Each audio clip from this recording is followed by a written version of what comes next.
Hello, my name is Sitanggang, and in this video, I'm going to present my presentation about forensic linguistic analysis on death threats on social media.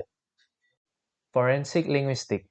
Forensic linguistics is a subfield of applied linguistics that involves the investigation of language evidence in a criminal or legal case, and it can be used for two purposes. First, language analysis may be used in investigations to help identify suspects or witnesses, as well as determine the significance of utterances or writing in a case.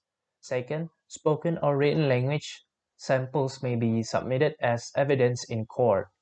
Language evidence may have a significant impact on the case itself, where the language in question is a language crime such as threats, bribery, hate speech, etc. Or language evidence might be more peripherally related to the case, and it may needing a linguist to clarify the meaning of what is spoken or written, how it is delivered, and the role of context in the interpretation of the message. Threats. According to Malloy et al. In 2008, threats can be verbal or written. They can be expressed in a simple form or expressed in a larger form. Threats can also be made for various purposes, including to intimidate, bring about a desired result, to challenge authority, to call attention to oneself, to save face, demonstrate seriousness, and promote movement in negations, among others. Shui et al. In 2005 points out that threats are to the speaker's benefit and the hearer's detriment. On the other hand, it is clear that warnings and advice service to help the hearer. Threats are also similar to promises in that the speaker controls the outcome, and similar to both promises and warnings in that they are from the speaker's perspective.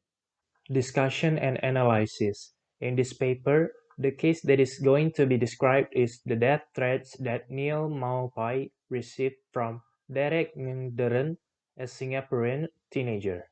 The death threats are sent through Instagram direct message, and the reason behind his act is that he is upset that his favorite football team Arsenal goalkeeper Bernd Leno suffered a terrible knee injury after a tackle by Maupai during the game. Derek Ng sent four messages after that match, and the first message is sent on the night of June 24, 4 days after the match. Derek Ng sent a message to Maupai that read, "You think you will get away for injuring Leno? No way in hell, bro." In the first message above, it shows the upset and angry feeling that Derek had to Maupai. Derek thinks that Maupai must receive a consequence and he must pay for what he did to the Arsenal goalkeeper. As Shui et al. In 2005 point out, the first message is not considered as a threat because it doesn't have benefits to the sender and detriments to the victims. Rather than threats, this is still considered as a warning. The second message is sent after the first one that read, "But don't worry, you will be safe, you won't be hurt.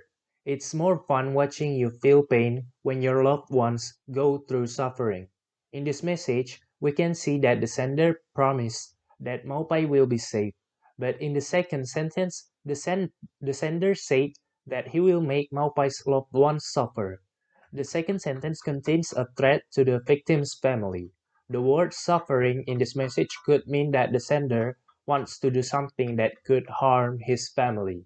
This message is considered as a threat to his family because it has benefits to the sender and detriments to the victim's family. The third message is sent in the late night of June 26 that read, "Your family will be attacked later in the day. Just watch." In the third message, Derek shows a clear intention to attack Maupai's family. This message is considered a threat because it gives detriments to Maupai and his family. This threat will make the victim feel unsafe every time they are outside. The last message is sent on 1 July. "You think by reporting my account you are safe? I will kill you and your family." In the last message, the sender was angry because his account are blocked by Instagram after Maupai reported his action to the Premier League via its online reporting system.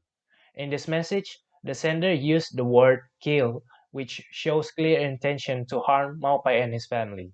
The threats are more serious than the previous one. Not like the previous message, the sender asserts that he will kill Maupai and his family.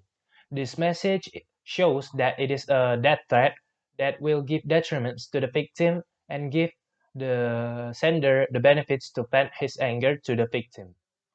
Derek used threatening words with the intent to cause distress to Maupai in these messages, said his charge sheets.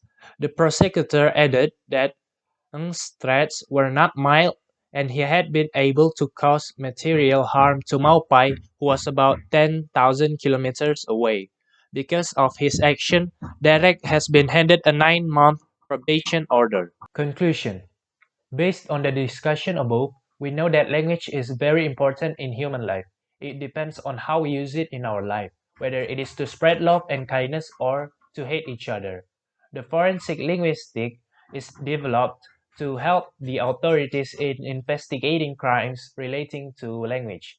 With the technology and the freedom in using social media, the amount of hatred on the internet is uncontrolled. Online abuse and threats are everywhere, no matter who the victim is. People use social media to vent their frustration and anger on someone, even to the point of insulting his race and appearance. This problem happens often to football players who have the attention of people around the world. Every time the fans feel upset, they use social media to insult or even threaten the football player. The action of that the Premier League action to report the threats that Maupai received is so important to make people realize the consequences of what they did with their language on social media. The social media company itself are having difficulties in handling this problem because the number is out of control. That is why all of these problems can only be solved by ourselves who use them. We should watch how we use our language and its impact on others. People should aware of this problem because it could become worse if it is ignored. That's all my presentation. Thank you for your attention.